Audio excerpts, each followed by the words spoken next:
O interior da Arca de Noé não era um zoológico tranquilo, com predadores e presas confinados no escuro e o balanço constante do mar. O controle do pânico e da atmosfera era vital. Se a ventilação falhasse ou a carga se movesse, tudo estaria perdido. Neste vídeo, vamos reconstruir o funcionamento interno dessa embarcação, para revelar as soluções técnicas que garantiram a continuidade da vida, que nem mesmo a ciência, hoje em dia, sabe como eles fizeram naquela época, sem tecnologia. Se a arca tivesse sido construída como um navio normal, ela teria partido ao meio na primeira semana. Mas o texto bíblico descreve algo que não parece um barco, descreve uma caixa. E essa diferença salvou a vida deles. Porque em um mar sem destino, você não quer velocidade, você quer estabilidade. Pense comigo, um navio comum tem leme e velas. Esses itens servem para você escolher para onde quer ir. Mas no dilúvio, não existia destino. Não tinha porto, não tinha cidade, não tinha terra firme. O único objetivo daquela estrutura era não afundar enquanto o mundo lá fora acabava. Por isso, o formato que a Bíblia descreve não é o de um barco, mas o de uma caixa retangular gigantesca. As medidas eram de 6 vezes o comprimento pela largura. Se você olhar para os navios de carga gigantescos que cruzam os oceanos hoje, vai ver que eles usam quase essa mesma proporção. Isso não é coincidência, é pura física. Engenheiros navais chamam isso de estabilidade passiva. Em um mar onde as ondas podiam ser maiores que prédios, você não quer velocidade, você quer segurança. Com esse formato de caixa, quanto mais o barco inclina para o lado com uma onda, mais peso ele faz para voltar sozinho para o centro. É difícil de virar, mas construir uma caixa desse tamanho traz um perigo enorme. Madeira torce. Se uma onda gigante bater na ponta da frente e outra bater na ponta de trás, o meio fica sem apoio e a estrutura pode partir ao meio, como um graveto seco. É provável que os 3 andares internos descritos no texto original não servissem apenas para separar os bichos, mas funcionassem como uma amarração, segurando as paredes para que elas não abrissem com a força do mar. Para completar, o texto diz que tudo foi coberto com betume, uma espécie de piche ou alcatrão, por dentro e por fora. Então, se pudéssemos voltar no tempo e olhar para a arca, não veríamos madeira bonita e polida. Veríamos um caixão preto, gigantesco e impermeável, boiando na escuridão. Essa camada grossa impedia a água de entrar, mas criou um problema novo e terrível. Ela trancou o perigo lá dentro. Porque agora você tem milhares de presas trancadas no escuro com seus predadores e nenhum lugar para correr. No momento em que a porta se fechou, a arca se tornou o lugar mais perigoso da Terra. Esqueça a ideia de harmonia. Colocar predadores e presas no escuro total é a receita perfeita para um massacre. Se você deixar um leão solto no mesmo corredor que uma zebra, em 24 horas, você não terá mais um zoológico, terá um açougue. Por isso, a engenharia interna precisava funcionar como uma prisão de segurança máxima. A solução mais provável era o isolamento vertical. Colocar os carnívoros em um andar diferente dos herbívoros não era capricho. Era a única forma de evitar que o cheiro de presa fresca deixasse os predadores loucos. O texto original usa uma palavra hebraica muito específica para descrever os quartos. Kinim, que significa ninhos. Isso muda tudo. Não estamos falando de jaulas grandes com espaço para correr. Estamos falando de compartimentos apertados, quase como casulos. Essa falta de espaço, na verdade, salvava vidas. Quando uma onda de 20 metros batesse na lateral da arca, tudo o que estivesse solto seria arremessado contra a parede. Se os animais tivessem espaço para andar, quebrariam as pernas com o balanço violento do mar. O confinamento forçado mantinha eles travados no lugar, seguros. Além disso, a biologia nos ensina que, escuro e em espaços pequenos, o metabolismo da maioria dos animais desacelera. Eles entram em um estado de letargia, gastam menos energia e, o mais importante, comem menos. Mas havia um inimigo invisível que paredes de madeira não conseguiam segurar: o som. Imagine o rugido de um tigre ecoando em um corredor de madeira fechado, amplificado como se estivesse dentro de um violão gigante. O pânico acústico poderia fazer uma manada inteira se debater até a morte. Manter a calma naquele caos exigia um controle absurdo. Porém, mesmo com todos os bichos quietos e separados, havia algo que eles não podiam parar de fazer: respirar. E quando você tem milhares de pulmões expulsando ar quente em uma caixa fechada, o ambiente começa a virar uma câmara de gás. A arca não era apenas um abrigo. Ela era uma bomba relógio de gás prestes a explodir, com toneladas de esterco liberando metano em uma caixa selada com piche. Uma única tocha acesa por Noé para iluminar a escuridão poderia ter transformado aquela madeira em uma bola de fogo no meio do oceano. Além do risco de explosão, havia um assassino silencioso: o ar viciado. Pense na química base. Você tem milhares de animais exalando dióxido de carbono sem parar em um ambiente selado com piche. O CO2 é pesado, ele desce e se acumula no fundo. Se não houvesse uma troca constante de oxigênio, os animais dos andares inferiores simplesmente dormiriam e nunca mais acordariam. Mas o problema era ainda mais explosivo. Literalmente, com toneladas de esterco se acumulando diariamente, a decomposição libera metano, um gás altamente inflamável. A arca não era apenas um estábulo, era uma bomba relógio de gás. A sobrevivência dependia de fazer aquela caixa respirar sem deixar a tempestade entrar. A resposta para isso está em um detalhe técnico de engenharia que a Bíblia chama de tsohar. O texto descreve uma abertura de um côvado, cerca de 45 centímetros, que percorria o topo da estrutura. Não era uma janela para ver a paisagem, porque só havia água para ver.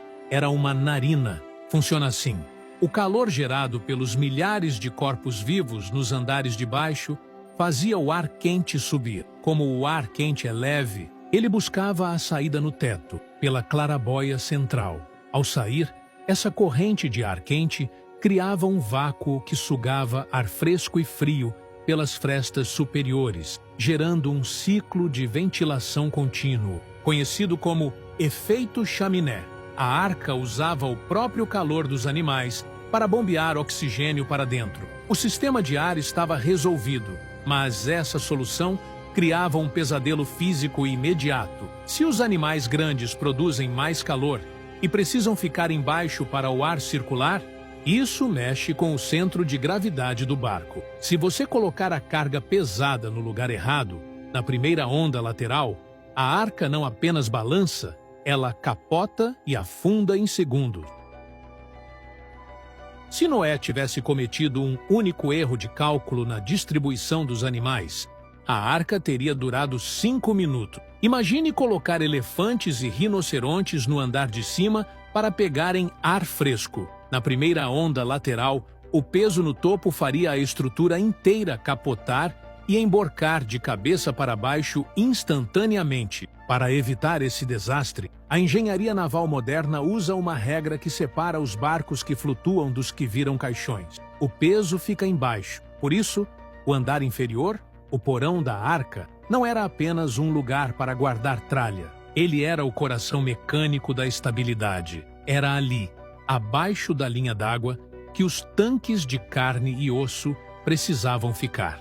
Estamos falando das criaturas mais pesadas da Terra servindo como lastro vivo. Ao manter toneladas de massa muscular no fundo, o centro de gravidade ficava baixo, funcionando como uma âncora de pêndulo. Quando a tempestade empurrava a arca para a direita, aquele peso morto no fundo puxava tudo de volta para a esquerda. A física mantinha o barco em pé. Não a sorte, mas resolver a estabilidade criou um pesadelo biológico. O fundo de qualquer navio é o lugar mais úmido, frio e insalubre que existe. Toda a água que escorre, toda a condensação das paredes frias em contato com o oceano gelado, tudo desce para lá. Você tem os maiores animais do mundo trancados no breu quase total, pisando em madeira úmida 24 horas por dia. Gerenciar esses gigantes nessa situação exigia que o ambiente trabalhasse a favor da tripulação. No escuro absoluto e com o balanço rítmico das ondas, a tendência natural de grandes mamíferos é reduzir a atividade. A escuridão não era crueldade, era um sedativo natural. Se eles estivessem agitados, o consumo de comida seria impossível de sustentar. O porão precisava ser um dormitório de gigantes adormecidos, onde a energia era poupada ao máximo. Agora você tem a estabilidade resolvida e os animais pesados quietos no fundo. Mas mesmo dormindo, eles precisam comer. E aqui chegamos no problema logístico que derruba a maioria das teorias. Como 8 pessoas alimentam uma cidade inteira de animais sem elevadores, sem empilhadeiras e sem eletricidade? Se você acha que eles passavam o dia carregando baldes escada acima e escada abaixo, está enganado. A resposta estava logo acima da cabeça deles. Como 8 pessoas alimentam 5.000 animais, 3 vezes ao dia, sem elevadores e sem eletricidade? Se a família de Noé tentasse fazer isso carregando baldes nas costas, eles teriam morrido de exaustão na primeira semana. A matemática simplesmente não fecha para o trabalho manual. A única forma de resolver essa equação impossível não era a força física, era a arquitetura inteligente. É muito provável que o andar do meio funcionasse como um centro de distribuição estratégico. Pense na posição dele, longe da umidade perigosa do fundo, onde a água do mar resfriava o casco, e protegido do calor direto do teto. Era o lugar mais seco e estável da embarcação. O local perfeito para armazenar toneladas de grãos, feno seco e sementes sem que tudo apodrecesse. Porque no mar, o mofo é tão letal quanto a fome. Se a comida estragasse, a viagem acabava. Eles provavelmente usaram silos vedados ou vasos de barro selados com a mesma resina da parte externa para garantir que nem uma gota de umidade tocasse os mantimentos. Mas o verdadeiro pulo do gato estava na entrega. Lembra que os animais gigantes e pesados estavam no andar de baixo, logo abaixo do depósito de comida? Você não carrega peso escada abaixo se puder evitar. A engenharia antiga já dominava o uso da gravidade. É plausível que existissem dutos de madeira ou calhas simples, conectando os silos de cima diretamente aos coxos de baixo. Você abre uma portinhola no chão do depósito, o grão cai pelo tubo e aterrissa direto na boca do elefante no andar inferior. Sem esforço, sem desperdício de energia. O que parecia uma tarefa impossível se tornava uma rotina simples de abrir e fechar comportas. Se você acredita que esse nível de planejamento foi muito mais do que sorte, comente agora. Foi muito mais que um barco. Só que resolver o problema da entrada de comida criou instantaneamente uma crise sanitária terrível. Porque tudo o que entra precisa sair. E quando milhares de seres vivos fazem suas necessidades diárias em um lugar fechado, você não tem apenas sujeira. Você tem um volume tóxico capaz de cegar e matar todo mundo em questão de dias. Se a comida chegava pela gravidade, o que saía dos animais também precisava ir para algum lugar. E aqui a história fica feia. Com 5.000 animais comendo todos os dias, você não tem apenas um cheiro ruim. Você tem toneladas de esterco sendo produzidas a cada 24 horas. Se Noé e seus filhos tivessem que limpar cada jaula com uma pá e baldes, eles teriam morrido de exaustão antes de completar o primeiro mês. É fisicamente impossível para 8 pessoas gerenciarem essa quantidade de lixo manualmente. E o problema não era só o cansaço. Se eles deixassem tudo acumular, a amônia liberada pela urina em um ambiente fechado queimaria os olhos e os pulmões de todo mundo. A arca se transformaria rapidamente em uma fossa séptica flutuante, matando a carga preciosa por infecção generalizada. Eles precisavam de um sistema de esgoto autolimpante que funcionasse sem descargas elétricas e sem água encanada. Mas a solução para isso provavelmente já estava embutida na própria carpintaria do chão. Agricultores antigos já conheciam uma técnica que usamos até hoje em grandes currais, pisos ripados. Imagine que o chão onde os animais pisavam não era sólido, mas feito com tábuas espaçadas, deixando frestas estratégicas. A genialidade aqui era usar a maior força disponível naquele momento, o próprio mar. Quando as ondas batiam e a arca balançava violentamente de um lado para o outro, a gravidade fazia o trabalho sujo. O movimento constante da tempestade empurrava os dejetos para essas frestas, e eles caíam para um fundo falso ou para calhas inclinadas que despejavam tudo direto no oceano. A própria violência do dilúvio limpava os estábulos. O balanço que causava enjoo nos humanos era o mesmo mecanismo que mantinha o ambiente habitável. Isso resolvia a higiene sem gastar uma gota de água doce para lavagem. Porque num bunker isolado, água limpa valia mais que ouro. E falando nisso, esse era o próximo desafio mortal. Lá fora, havia água suficiente para cobrir montanhas, mas beber aquilo seria suicídio imediato. O oceano do dilúvio não era limpo, era uma mistura tóxica de sedimentos, sal e cadáver. Então, como você mata a sede de milhares de criaturas cercado por água envenenada? Parece a ironia máxima. Você está cercado por mais água do que qualquer ser humano já viu na história. Mas se beber um gole daquilo que está lá fora, você morre. Muita gente esquece que o dilúvio não foi apenas uma chuva forte. Foi um evento geológico violento. A água do oceano que cobriu a Terra não era azul e cristalina. Era uma sopa tóxica de lama revirada, florestas arrancadas boiando e milhares de carcaças em decomposição. Era um caldo de bactérias e sal. Tentar filtrar isso seria impossível com a tecnologia da época. Então, a única fonte segura de hidratação caía do céu. A mesma tempestade que estava destruindo o mundo era a única coisa que podia salvar os passageiros da sede. O teto da arca, com sua área gigantesca, provavelmente funcionava como um captador pluvial massivo. Não estamos falando apenas de um telhado para proteger da chuva, mas de uma ferramenta de coleta. Calhas de madeira estrategicamente posicionadas desviariam a água limpa da chuva antes que ela tocasse o casco sujo, direcionando tudo para grandes cisternas nos andares superiores. Aqui, a física volta a ser a melhor amiga da sobrevivência. Lembra que a água é pesada? Se eles tivessem que puxar baldes do fundo para cima, a energia humana acabaria em horas.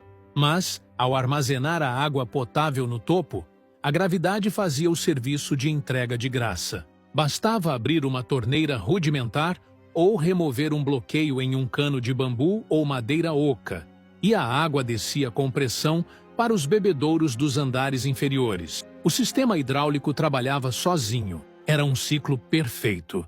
A chuva enchia os tanques em cima.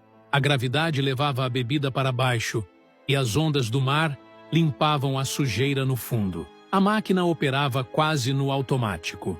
Mas ter um navio que respira, se limpa e se abastece sozinho não adianta nada se o cérebro da operação falhar. No topo dessa fortaleza, 8 corações batiam acelerados, carregando o peso psicológico de serem os únicos sobreviventes de uma espécie inteira. E o isolamento estava começando a cobrar seu preço.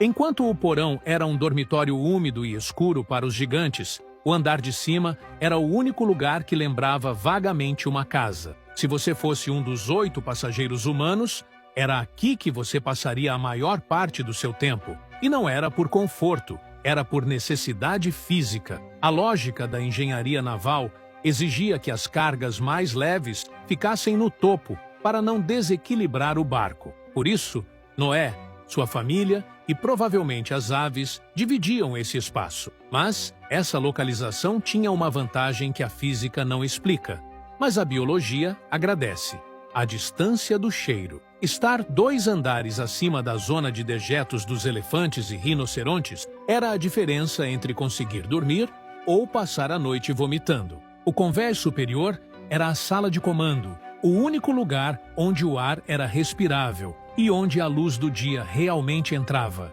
A Bíblia menciona uma única abertura para a iluminação, a Tzohar, posicionada no teto. Isso cria um efeito psicológico brutal.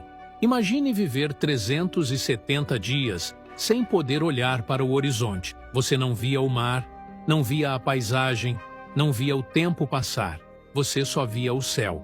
E talvez isso fosse uma misericórdia disfarçada de arquitetura. Se houvesse janelas laterais, a família de Noé seria forçada a assistir ao fim do mundo de camarote. Eles veriam cidades sendo esmagadas, florestas sendo arrancadas e, o pior de tudo, os corpos de tudo o que morreu boiando na água. A janela no teto protegia a mente deles do horror que acontecia lá fora. Só que ninguém tinha tempo para ficar olhando para as nuvens. A rotina ali dentro era militar. 8 pessoas carregavam a responsabilidade de manter a biodiversidade do planeta viva. Não existia fim de semana ou feriado. Eram turnos ininterruptos de checagem, alimentação e manutenção. Eles eram os únicos corações humanos batendo em todo o planeta, operando uma máquina complexa no meio do nada. Mas toda essa estrutura, toda essa tecnologia de sobrevivência dependia de um único detalhe final para funcionar. Uma peça que, se falhasse, transformaria a arca no maior túmulo da história. Existe um momento específico em que a segurança virou prisão. Qualquer engenheiro naval vai te dizer que fazer um buraco na lateral do casco de um navio é pedir para afundar. É o ponto fraco estrutural. Mas a arca tinha uma entrada gigantesca na lateral, o único acesso para embarcar os animais. Não era uma portinha de serviço, era uma rampa de carga massiva, grande o suficiente para passar 2 elefantes lado a lado. Enquanto ela estivesse aberta, a arca não era um abrigo. Era apenas uma caixa vulnerável, esperando para ser inundada. O momento crítico da operação não foi a chuva começar, mas essa rampa subir. O texto bíblico tem um detalhe arrepiante aqui. Diz que não foi Noé quem fechou a porta, foi o próprio Deus. Isso faz sentido físico, porque vedar uma abertura daquele tamanho contra a pressão de um oceano em fúria exigia uma força que 8 pessoas talvez não tivessem. Quando aquela madeira bateu contra o batente e trancou, a realidade visual mudou instantaneamente. Foi como se alguém tivesse apagado o sol. A única conexão visual com o mundo exterior foi cortada. A luz cinzenta da tempestade desapareceu e deu lugar à luz trêmula das tochas internas. Nesse momento, a arca deixou de ser uma construção e virou uma cápsula hermética. Eles provavelmente aplicaram mais camadas daquele betume pegajoso nas frestas da porta, selando tudo. Visualmente, a madeira desapareceu debaixo dessa cola preta, transformando a estrutura em um submarino de superfície. Esse isolamento visual criou uma atmosfera psicológica terrível. Eles sabiam que, do lado de fora, a paisagem familiar estava sendo triturada, montanhas sumindo, florestas sendo arrancadas, civilizações inteiras desaparecendo debaixo da lama. Mas eles não viam nada disso. A segurança deles dependia dessa cegueira forçada. Se houvesse janelas de vidro transparentes, o trauma de assistir ao fim do mundo teria enlouquecido a tripulação. A porta selada era a garantia de vida, mas também a sentença de prisão. Eles estavam seguros, mas estavam presos. Boiaram na escuridão por meses, sentindo o mundo balançar sem controle. Mas subir na água é a parte fácil. O problema real é descer. Pousar uma caixa desse tamanho, sem rodas e sem amortecedores, em um terreno acidentado e cheio de lama, era o teste final de resistência estrutural que estava prestes a acontecer. Depois de mais de 300 dias, sendo jogada de um lado para o outro no escuro, a arca parou. Mas não foi uma parada suave como um navio atracando no porto. Não havia porto. O mundo inteiro tinha mudado a topografia. O texto diz que a estrutura repousou sobre as montanhas de Ararat. Isso significa que aquela caixa de madeira colossal, sem freios e sem direção, teve que estacionar em cima de rocha bruta e irregular. Esse foi o teste final de resistência estrutural. Se o casco tivesse sido feito em formato de V como um barco comum, ele teria tombado para o lado ao tocar o chão, esmagando os animais e a tripulação na reta final. O fundo chato, que garantiu a estabilidade no mar, foi o que permitiu que a arca assentasse sobre a terra firme sem virar. funcionando como uma base de concreto. O som da madeira raspando contra a pedra deve ter sido o sinal mais aliviante e aterrorizante que eles já ouviram. Quando Noé finalmente removeu a cobertura do teto, o choque não foi físico, foi sensorial. Imagine seus olhos, acostumados por um ano à penumbra de tochas e à escuridão do porão, sendo subitamente agredidos pela luz solar direta e sem filtro. O ar fresco invadiu os pulmões, expulsando o cheiro pesado de amônia, mofo e animais confinados. Mas a visão lá fora não era de um paraíso verdejante esperando por eles. Era um mundo varrido, silencioso e coberto de lama seca. O planeta tinha sido resetado. A arca não foi um milagre mágico, onde os problemas sumiram. Foi um feito de obediência técnica. Deus não estalou os dedos para salvar a biodiversidade. Ele deu um projeto de engenharia. A sobrevivência exigiu física, biologia, gestão de resíduos e uma disciplina mental absurda. Foi a prova de que a fé não dispensa o trabalho pesado. Ela o orienta. Agora clique no vídeo da tela para assistir como a Arca de Noé foi realmente construída, com cada detalhe. É impressionante. Clique no vídeo na tela agora e assista.